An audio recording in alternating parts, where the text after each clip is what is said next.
तो चलिए बच्चों, स्टार्ट करते हैं जर्नल एंट्रीज। तो आज देखो, हम लोगों का जो टॉपिक है जर्नल एंट्रीज का, इसको समझेंगे। देखो अपन तो इसमें क्या चीज़ लिखी हुई है, इसके अंदर बेसिकली क्या चीज़ है। सबसे पहले हमारे मन में देखो, जब हम जर्नल एंट्रीज चैप्टर चालू कर रहे हैं, आज अपनी क्लास 11th की अकाउंटिंग चालू कर रहे हैं, तो हमारे मन में सबसे पहले ये एक सवाल उठता है कि हम अकाउंट्स पढ़ क्यों रहे हैं। ठीक है, तो सबसे पहला क्वेश्चन हमारे मन में होता है, what is the need of accounting. What is the need of accounting, हमें अकाउंटिंग की ज़रूरत ही क्यों पड़ती है। ठीक है, तो देखो क्वेश्चन आगे, मतलब इस चैप्टर को प्रोसीड करने से पहले सबसे पहले मैं आपको कुछ थ्योरेटिकल बात बताऊंगा, है ना। फिर उसके बाद इस क्वेश्चन का आंसर देने के बाद, कुछ थ्योरेटिकल बातें बताने के बाद, फिर अपन जर्नल एंट्रीज के ऊपर आएंगे। बेसिकली देखो क्या चीज़ होती है, जब स्कूल में आपने चैप्टर्स पढ़े तो आपने देखा होगा आपकी बुक के अंदर भी शुरुआत के चैप्टर्स सारे थ्योरेटिकल चैप्टर्स हैं। वो थ्योरेटिकल चैप्टर्स हमें तब समझ में आएंगे जब हमें इसका थोड़ा सा प्रैक्टिकल पोर्शन समझ में आएगा। बेसिकली देखो, ये सब्जेक्ट प्रैक्टिकल है। प्रैक्टिकल का मतलब जैसे मैथ्स होती है वैसे है, इसमें अपन न्यूमेरिकल्स करेंगे। तो न्यूमेरिकल चैप्टर जर्नल एंट्रीज से चालू होता है, जिसमें जो कि आपकी बुक में जिसका नाम क्या है, बुक्स ऑफ ओरिजिनल एंट्री। जब आप अपना कंटेंट खोल के देखोगे तो उसके अंदर क्या नाम दे रखा है, बुक्स ऑफ ओरिजिनल एंट्री, है ना। तो वो चैप्टर आपका समझ में आना जरूरी है, बुक्स ऑफ ओरिजिनल एंट्री। जब तक ये चैप्टर समझ में नहीं आएगा, शुरू में intro to accounting, theoretical basic accounting terms, ये आपको समझ में आना थोड़ा मुश्किल हो जाती है। तो बुक्स ऑफ ओरिजिनल एंट्री यानी जर्नल समझेंगे ताकि आपको इसके टर्म्स समझ में आने लगे, और फिर अपन थ्योरी पढ़ेंगे, आपको सारी बातें क्लियर हो जाएंगी।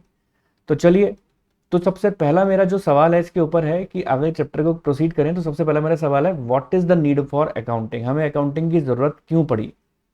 तो देखो बच्चों, अगर मैं आपसे बात करता हूं तो हमारा जो बिजनेस है ना, बिजनेस हमारी सोसाइटी में चलता है। ठीक है, सोसाइटी, सोसाइटी क्या चीज़ है, जहाँ पे हम रहते हैं। अब देखो, जहाँ पर आप रहते हो वहाँ पर दो स्केल के बिजनेस होते हैं। ठीक है, टू स्केल ऑफ बिजनेस होते हैं वहाँ पर बेसिकली। एक होता है स्मॉल स्केल का बिजनेस, स्मॉल स्केल का बिजनेस, और एक होता है लार्ज स्केल का बिजनेस। अब इन दोनों में मैं आपको क्या कंपैरिजन करवाऊंगा, स्मॉल स्केल के अंदर और लार्ज स्केल के अंदर। फिर आपको ये बात पता लगेगी, अच्छा ये वजह थी क्या कि जो हमें अकाउंट्स की जरूरत पड़ी। तो ये देखो, पहले मैं बात करता हूँ स्मॉल स्केल के बिजनेस की। ठीक है, तो अगर मैं स्मॉल स्केल के बिजनेस की बात करूं तो अब आप देखो, ऐसा देखो आप इसको कि फॉर एग्जाम्पल मैं ले लेता हूं एक वेजिटेबल सेलर। ठीक है, एक एग्जांपल ले लेता हूं, वेजिटेबल सेलर। अब वेजिटेबल सेलर दो तरीके के होते हैं, एक स्मॉल स्केल के भी होते हैं और एक लार्ज स्केल के भी होते हैं। अब आप बोलोगे सर कैसे। देखो, स्मॉल स्केल का तो वेजिटेबल सेलर कौन है, जो आपकी गली के बाहर सब्जी का ठेला लगाता है, वो स्मॉल स्केल का वेजिटेबल सेलर है। ठीक है, अब वो क्या काम करता है, वो उसका काम क्या है, उसका काम यह है कि रोज सुबह मॉर्निंग में 4 बजे उठेगा, 4 AM, बड़ी सब्जी मंडी में जाएगा। सब्जी मंडी मतलब जो वेजिटेबल मार्केट, जो बड़ी वाली वेजिटेबल मार्केट होती है, वहां जाता है, सब्जी खरीद के आता है, आलू प्याज टमाटर भिंडी, है ना, ये सारी चीज़ें खरीद के आता है। और एग्जाम्पल के तौर पे वो मान के चलो आलू खरीद के आया 20 रुपए किलो, और उसका टारगेट ये होता है कि जब वो आके आपकी गली के बाहर जब ठेला लगा के बेचेगा, तो उस 20 रुपए किलो जो आलू हैं उसको 20 रुपए किलो से ज़्यादा में बेचे ताकि उसको प्रॉफिट हो जाए। एक गली के अंदर तो आवाज़ लगाएगा 25 रुपए किलो, ठीक है, आलू 25 रुपए किलो ले लो, आलू 25 रुपए किलो ले लो। वहीं दूसरी गली में आवाज़ लगाना चालू करेगा, अगर किसी ने खरीदा नहीं तो आलू 22 रुपए किलो ले लो। है, ऐसा क्यों करता है, उसको ये बात पता है कि मेरी कॉस्ट जो आई है वो 20 रुपए किलो आई है, मैंने 20 रुपए से ऊपर में बेचना है इसको। 25 रुपए किलो बेच देगा या 22 रुपए किलो बेच देगा, तब भी उसको प्रॉफिट होगा, है ना। अब आप सब्जी वाले के पास सब्जी खरीदने जाते हो, ठीक है, आप उसको पैसे देते हो, उसने आपको मान लो 25 रुपए किलो बोला, 1 किलो आपने आलू खरीदे, तो आपने उसको 25 रुपए पकड़ाए, 1 किलो आलू लेकर चल दिए घर पे। अब वो कोई अपने खाते बनाने नहीं बैठ जाएगा, खाते मतलब अकाउंट्स मेंटेन करने नहीं बैठ जाएगा कि मैंने इसको इतने रुपए का बेचा, मैंने उसको इतने रुपए का बेचा, ऐसा कुछ नहीं करता। बस वो पैसे रखता है और अपना ठेला लेके आगे चल देता है। ऐसा क्यों करता है? क्योंकि उसका स्केल ऑफ बिजनेस स्मॉल है, छोटा है। उसको दिमाग में याद है कि कौन सी चीज कितने रुपए किलो खरीद के आया हूं और मुझे कितने रुपए किलो में बेचनी है। तो उसको दिमाग में रखने की जरूरत नहीं है, ये सब चीजें याद है उसको सब। और एग्जांपल देता हूं देखो आपको, अब जैसे मान के चलो मेरे पास, मैंने नया नया ट्यूशन सेंटर खोला, ठीक है। अब नया नया अगर मान लो ट्यूशन सेंटर मैंने खोला तो मेरे पास 4 बच्चे आते हैं, ठीक है, 4 स्टूडेंट आते हैं। तो किस बच्चे से मैंने कितने रुपए फीस ली, ठीक है, ये मुझे याद है। हर महीने मैंने कितने किस बच्चे से कितने रुपए फीस ली, मुझे सब याद है। अगर मेरे पास 400 बच्चे आते हैं तो क्या मेरे को याद रहेगा? याद नहीं रहेगा ना। तो वही बात यहां पर है, अगर आपका स्केल ऑफ बिजनेस स्मॉल है तो आपको किसी भी तरीके से कोई अकाउंट्स मेंटेन करने की जरूरत नहीं पड़ती, किसी तरीके से याद रखने की जरूरत, मतलब आपको खुद ब खुद सब चीजें याद रहती हैं। कुछ अकाउंट्स मेंटेन करने की जरूरत नहीं है कि हाँ मैंने ये चीज इतने रुपए किलो में बेची है, या ये चीज इतने रुपए किलो में बेची है, ये चीज इसको इतने रुपए में बेची है। ना तो वो आपका इससे, देखो आप उससे आलू खरीद के आए तो ना तो उसने आपसे आपका कोई नाम पूछा, कुछ भी नहीं पूछा आपसे, कोई खाते मेंटेन नहीं किए, बस उसने पैसे रखे और चल दिया। रात को आके घर पे आके वो देखेगा कि मेरी पूरी सब्जियां बिक गई हैं पूरे ठेले पर, अब मेरे को कितना कलेक्शन हुआ है। एग्जाम्पल के तौर पे 5,000 रुपए का सब्जियां लेकर आया था वो, टोटल सब्जियां। अगर वो जानता है कि मैंने 5,000 रुपए से ये सब्जियां ऊपर बेच दी, 5,000 रुपए से मान के चलो 6,000 रुपए में बेच दी, तो उसको ये बात पता लग जाता है कि चलो जी मैंने प्रॉफिट कमा लिया है, तो अब मेरे को अगले दिन 1,000 रुपए तो अपने घर पे दे देगा घर खर्च के लिए, और अगले दिन फिर से वो 5,000 की सब्जी खरीद के आ जाएगा। तो उसको किसी तरीके का कोई अकाउंट रखने की जरूरत नहीं पड़ी, है ना। अब देखो मैं लार्ज स्केल के सेलर की बात करता हूं, अब इसकी बात देखना जरा। लार्ज स्केल का सेलर कौन है? जैसे कि वेजिटेबल सेलर, जैसे आपको बात बताता हूं, रिलायंस इंडस्ट्रीज लिमिटेड की बात करता हूं, रिलायंस फ्रेश, है ना। रिलायंस फ्रेश कैसे है? एक लार्ज स्केल का सेलर है। अब उसके देखो कितने सारे आउटलेट है रिलायंस फ्रेश के, हर आउटलेट पे कितनी सारी सब्जियां आती हैं, है ना। अब आप अपने शहर में ही देख लो, अगर रिलायंस फ्रेश के आउटलेट होंगे तो कितने सारे होंगे, पूरे इंडिया में कितने सारे होंगे, है ना। तो वहां पर अब ये रिलायंस कंपनी किसकी है? मुकेश अंबानी। अब एक बात बताओ, मुकेश अंबानी एक बहुत बड़ा व्यापारी है, बहुत बड़ा मुकेश अंबानी। अब क्या मुकेश अंबानी को बैठे हुए ये थोड़ा पता है कि मेरे उस आउटलेट पे कितने की सब्जी बिक्री है, या दूसरे नंबर के आउटलेट पे कितनी बिक्री है, या तीसरे नंबर पे कितनी बिक्री है, या दिल्ली वाले आउटलेट पे कितनी बिक्री है, या राजस्थान वाले आउटलेट पे कितनी बिक्री है, या हैदराबाद वाले आउटलेट पे कितने की सब्जी बिक्री है? उसको पता नहीं है। उसने अपने हर आउटलेट पे एक मैनेजर बैठा रखे, वो हर मैनेजर हर चीज को मेंटेन करते हैं, मैनेज करते हैं, और हर मैनेजर ने अपने नीचे क्या बना रखा है? अकाउंटेंट रखे हुए हैं। अकाउंटेंट मतलब जो इस चीज को के खाते रखते हैं, इस चीज के अकाउंट्स मेंटेन करते हैं। इस आउटलेट पे कितने की सब्जी आई है, इस आउटलेट पे कितने की सब्जी आई है, इस आउटलेट पे कितने की सब्जी आई है, ये मेंटेन करके रखते हैं वो सारे, कितने की सब्जी आई है और कितने की बिक रही है, ये सब वो मेंटेन करके रखते हैं। कौन? रिलायंस फ्रेश के हर आउटलेट के अकाउंटेंट, जो मैनेजर्स ने अपॉइंट कर रखे हैं। तो मुकेश अंबानी के बस की बात है क्या कि वो सब कुछ याद करके रखेगा? नहीं। ऐसा क्यों? क्योंकि उसका स्केल ऑफ बिजनेस लार्ज है, ठीक है। वेजिटेबल सेलर कैसा है? ये लार्ज स्केल का।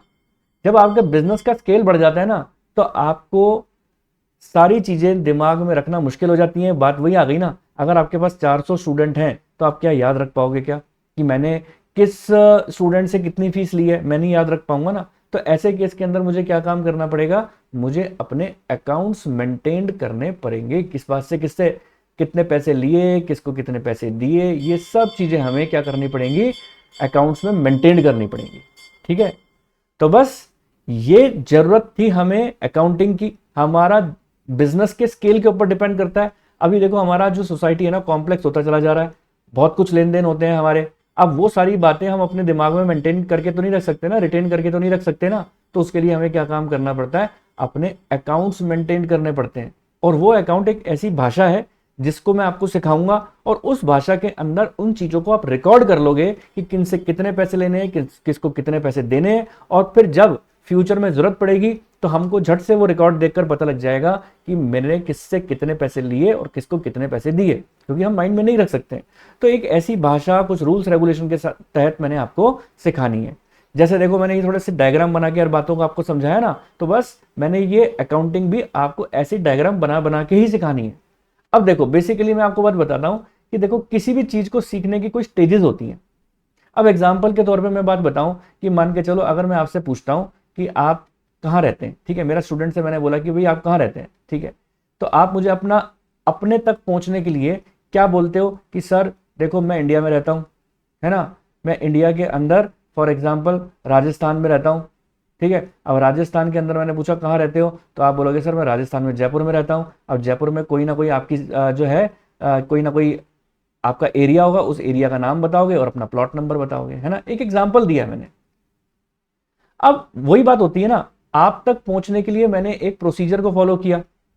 सेम बात यहां पर होती है, अगर मैं कोई भी कंपनी है, अगर उस कंपनी का बोलूं कि आप इस कंपनी का प्रॉफिट निकालो, for example Reliance industries limited है, अगर मैं बोलूं कि रिलायंस इंडस्ट्रीज लिमिटेड का प्रॉफिट निकालो, तो आप बोलोगे सर मजाक थोड़ी ना है कि ऐसे ही प्रॉफिट निकालो, आपने बोल दिया और मैंने निकाल दिया। तो प्रॉफिट निकालने का क्या तरीका है, क्या प्रोसीजर है? सबसे पहले हम रखते हैं अपनी जर्नल एंट्रीज। ये प्रोसीजर है, देखो मैं बताता हूं कैसे। जर्नल एंट्रीज बना लोगे तो जर्नल एंट्रीज बनाने के बाद क्या बनेगी? लेजर।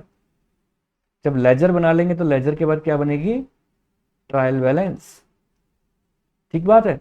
और ट्रायल बैलेंस बना लोगे तो ट्रायल बैलेंस से बनेगी फाइनल अकाउंट्स। देखो, फाइनल अकाउंट्स नाम से पता लग रहा है फाइनल है ये, और फाइनल अकाउंट से आपको पता लग जाएगा कि आप प्रॉफिट में हो या लॉस में हो। यानी किसी भी कंपनी का प्रॉफिट लॉस निकालने के लिए इसी प्रोसीजर से गुजरना पड़ता है। पहले बनानी पड़ती है जर्नल, जर्नल बन जाएगी तो जर्नल से ही बनेगी लेजर, और लेजर बन जाएगी तो लेजर से ही बनेगी ट्रायल बैलेंस, और ट्रायल बैलेंस बन जाएगा तो उसी से ही बनेगा फाइनल अकाउंट्स। आपके मन में एक विचार उठेगा कि सर क्या हमें सब बनाना पड़ेगा? मैंने कहा हाँ, और मजे की बात यह है कि ये सारे आपके चैप्टर्स के नेम है। सर ये वाला भी हमारी बुक में तो नहीं है। मैंने कहा ये चैप्टर का नाम आपकी बुक में है books of original entry. Ledger chapter ledger नाम से ही है, ट्रायल बैलेंस चैप्टर जो है वो ट्रायल बैलेंस के नाम से ही है, और फाइनल अकाउंट्स चैप्टर जो दे रखा है फाइनेंशियल स्टेटमेंट के नाम से दे रखा है। तो ये सारे चैप्टर हमें एक एक करके समझने हैं, सीखने हैं, और फिर जब मैं आपको थ्योरी पढ़ाऊंगा तो आप बोलोगे सर अब समझ में आई कि ये थ्योरी क्या चीज है, जो हमें business entity concept, accounting period concept, और इतने भारी भारी शब्द debtor, creditor, bills payable, bill receivable, ये सब जो बताया करते थे, अब समझ में आया कि इनका मतलब क्या है। तो आपको बेसिकली क्या चीज जानना जरूरी है? इसकी प्रैक्टिकल पोर्शन को जानना जरूरी है। जब आप प्रैक्टिकल पोर्शन जान जाओगे तो आपको सारी बातें एक एक करके क्रिस्टल क्लियर हो जाएंगी। तो मेरा सबसे पहला स्टेप क्या रहेगा? आपको समझाना जर्नल एंट्रीज की। हम कोई भी लेन देन करते हैं तो उस लेन देन को हम किस तरीके से करते हैं, ठीक है। तो उम्मीद करता हूं यहां तक की बात आपको अच्छी तरह समझ में आई होगी। अब देखो बच्चों, अब सवाल देखो यहां पर उठता है कि हमने जर्नल एंट्रीज को समझने के लिए क्या चीज समझना जरूरी है। सबसे पहले आप कोई भी लेन देन को रिकॉर्ड करते हो, ठीक है, तो सबसे पहले आपको ये समझना जरूरी है कि अकाउंट्स कितने तरीके के होते हैं। तो आप ऊपर अपर हेडिंग डालेंगे क्लासिफिकेशन, आप मेरे साथ साथ कॉपी करेंगे सभी बच्चे, क्लासिफिकेशन ऑफ अकाउंट्स, ठीक है, क्लासिफिकेशन ऑफ अकाउंट्स को ऊपर हम हेडिंग डालेंगे, ठीक है। अब देखो ये जो अकाउंट्स है ना, तीन तरीके के होते हैं। हमारे अकाउंट्स को तीन तरीके से क्लासिफाई किया गया है, पर्सनल, रियल, नॉमिनल, ठीक है। तो पर्सनल, रियल और नॉमिनल। तो सबसे पहले मैं बात करता हूं पर्सनल की। पर्सनल अकाउंट होता है। अब पर्सनल अकाउंट में कौन कौन से अकाउंट आते हैं? पर्सनल अकाउंट में दुनिया भर के नाम आते हैं, ऑल नेम्स, फिर चाहे राम, श्याम, सीता, गीता, धीरज, और आपका भी अगर कोई नाम है तो आपका भी नाम इसके अंदर ही आएगा। अच्छा, तो सर मतलब सारे दुनिया भर के नाम पर्सनल अकाउंट होंगे? मैंने कहा हाँ सर। और मैंने कहा दुनिया में जितने भी बैंक हैं वो सारे बैंक आपके पर्सनल अकाउंट हैं, जैसे कि state bank of India, Punjab national bank, sir ICICI bank, मैंने कहा बिल्कुल, सर एक्सिस बैंक, मैंने कहा बिल्कुल, सर सिटी बैंक, मैंने कहा बिल्कुल। जो भी बैंक के नाम आपके मन में आ रहे हैं, दिमाग में आ रहे हैं, वो सारे बैंक आपके पर्सनल अकाउंट है। किसी भी कंपनी का नाम होता है तो भी पर्सनल अकाउंट होगा, जैसे कि एयरटेल, जैसे कि रिलायंस, टाटा, ये सारे भी आपके कंपनी के नेम भी पर्सनल अकाउंट होते हैं। और एक चीज और बच्चों, पर्सनल अकाउंट होती है कैपिटल। अब आप बोलोगे सर ये कैपिटल क्या होता है? देखो वैसे मैं सरसरी तौर से बात बता देता हूँ कैपिटल क्या होता है, लेकिन इसके बारे में डिटेल डिस्कशन करेंगे। जब मैं इसका एक एग्जाम्पल पढ़ाऊंगा तब आपको समझ में आएगा कि ये पर्सनल अकाउंट क्यों होता है। हालांकि मैं आपको एक बात बता दूं कि कैपिटल वही चीज है जो आप बिजनेस में जब फर्स्ट टाइम पैसा इन्वेस्ट करते हो तो तब वो कैपिटल कहलाता है। हालांकि ये पर्सनल क्यों है ये मैं आपको समझाऊंगा जब इसका एग्जाम्पल लूंगा, ठीक है। चलिए बच्चों, अब हम बात करते हैं रियल अकाउंट की। अब देखो रियल अकाउंट क्या चीज है। देखो रियल अकाउंट क्या चीज है, रियल अकाउंट के अंदर आती हैं बेसिकली दो कैटेगरीज आती हैं, एक आता है गुड्स और एक आता है इसके अंदर एसेट्स। एक आते हैं गुड्स और एक आते हैं एसेट्स। तो देखो गुड्स क्या चीज होती हैं, गुड्स होता है जिसको हम रीसेल पर्पस के लिए, रीसेल पर्पस के लिए खरीदते हैं वो गुड्स होता है। और जिसको हम अपने रीसेल पर्पस के लिए नहीं खरीदते, अपने बिजनेस को एग्जीक्यूट करने के लिए खरीदते हैं, वो एसेट्स कहलाती हैं। अब आप बोलोगे सर कैसे? मैं एक एक चीज बताऊंगा आपको। पहले लिख लो गुड्स के कौन कौन से पार्ट हैं। गुड्स के पार्ट हैं परचेज, सेल्स, ठीक है, परचेज रिटर्न,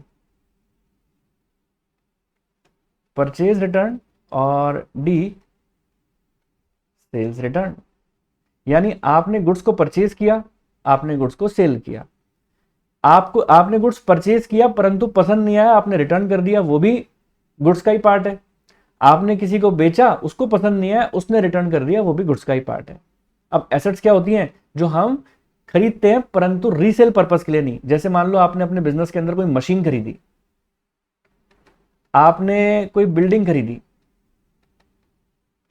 ठीक है, कोई जमीन खरीदी, आपके पास पड़ा हुआ, आप इवन आपका कैश भी आपकी एसेट है, एंड मेनी मोर, बहुत कुछ होते हैं।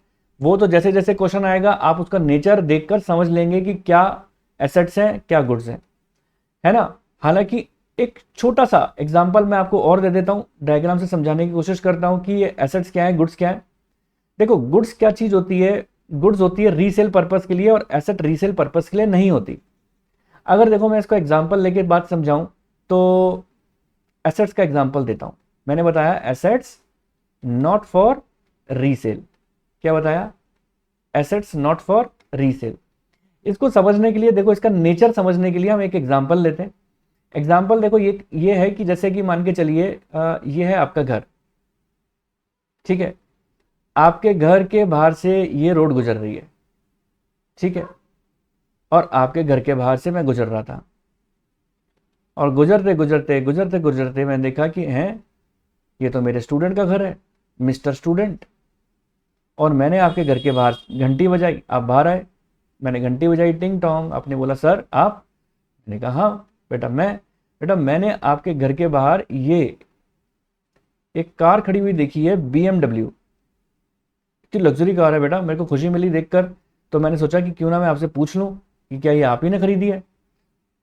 हाँ सर। आपने बोला सर मैंने खरीदी है, पापा ने मेरे को बर्थडे गिफ्ट दिया है, बर्थडे गिफ्ट दिया है मुझको। तो मैंने कहा बेटा बहुत सुंदर कार है ये। तो आपने मुझे घर के अंदर बुला लिया और अपनी मम्मी को क्या बोला, मम्मी मेरे सर के लिए आप चाय नाश्ता बनाओ, मेरे सर आए हैं, ठीक है। तो इतनी देर में मैंने आपसे ये बात पूछी, देखो घर में सब तैयारियां कर रहे हैं वैष्णो देवी जाने की, आपकी नई नई कार आई है और वैष्णो देवी जाने का प्रोग्राम बना रहे हैं, और घर में सब खुशियों का माहौल है और सब सोच रहे हैं कि जी चलो जी वैष्णो देवी के दर्शन करे आएंगे। तो मैंने पूछ लिया भाई आपसे कि भाई कहाँ जा रहे हैं सब? आपने बोला सर नई कार आई है तो वैष्णो देवी के दर्शन करने जा रहे हैं। और मैंने कहा बेटे बहुत बढ़िया है, जगह तो बहुत बढ़िया, मेरी भी फेवरेट जगह है, और इतनी पावन जगह, इतनी पवित्र जगह जा रहे हो गाड़ी लेके, तो ये तो बहुत अच्छी बात है।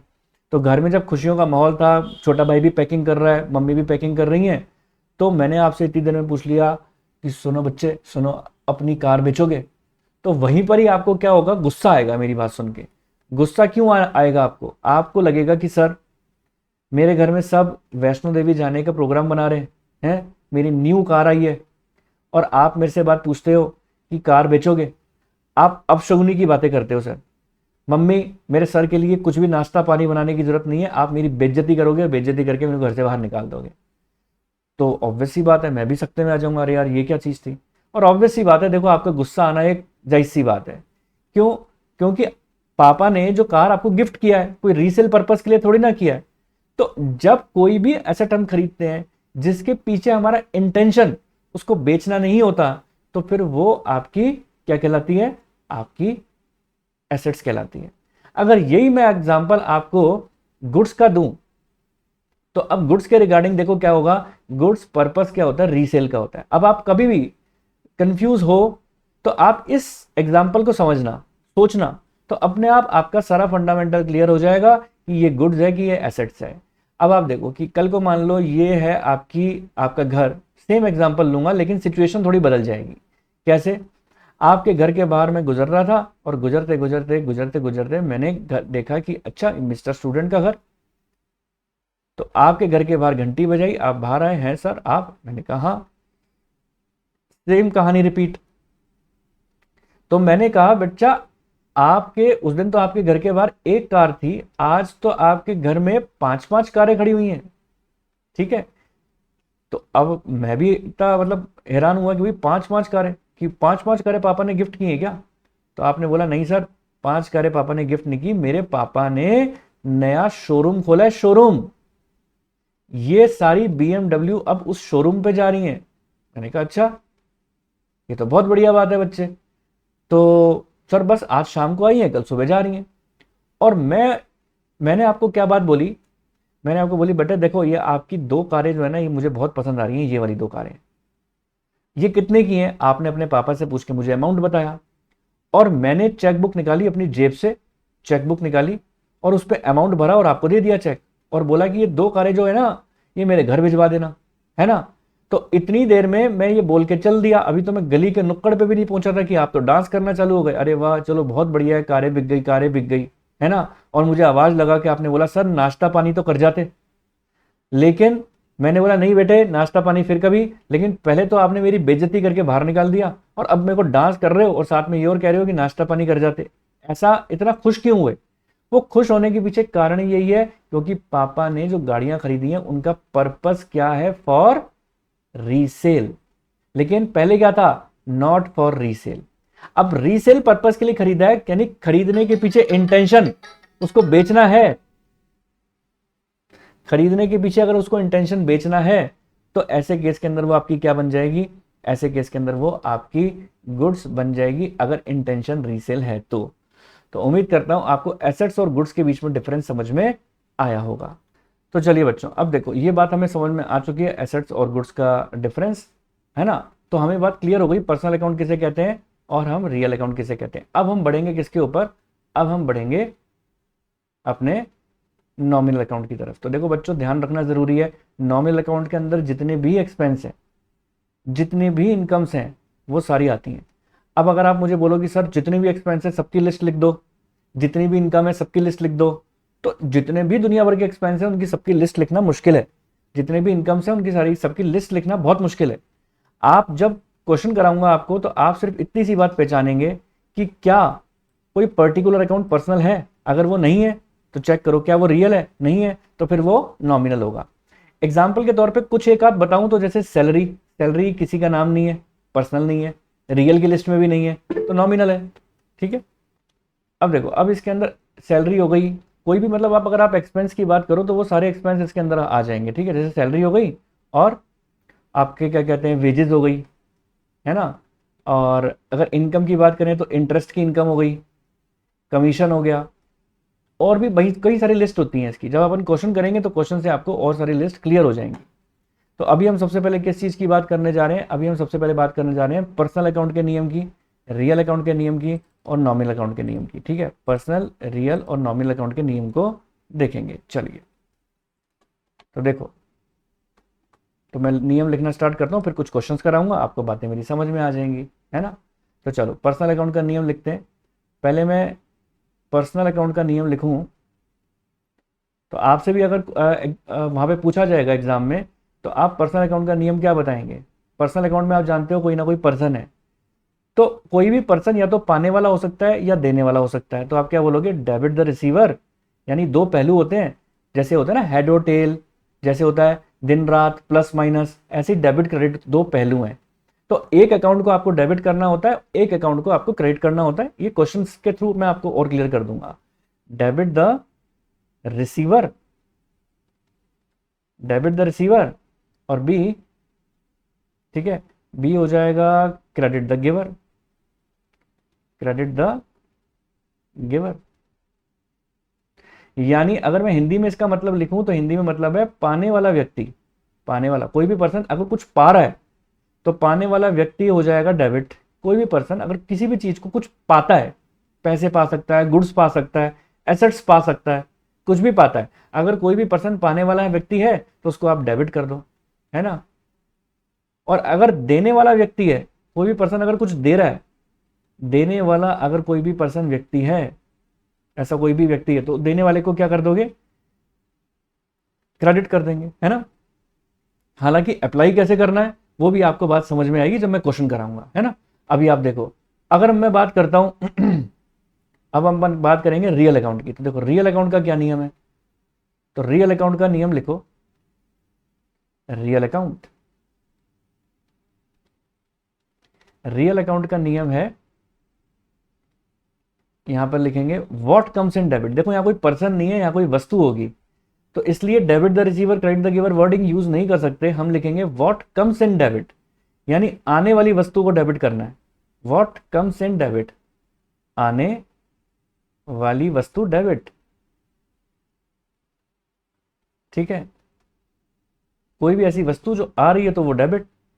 और B, what goes out credit, what goes out credit, अगर कोई भी ऐसी वस्तु है जो जा रही है, यानी जाने वाली वस्तु क्रेडिट,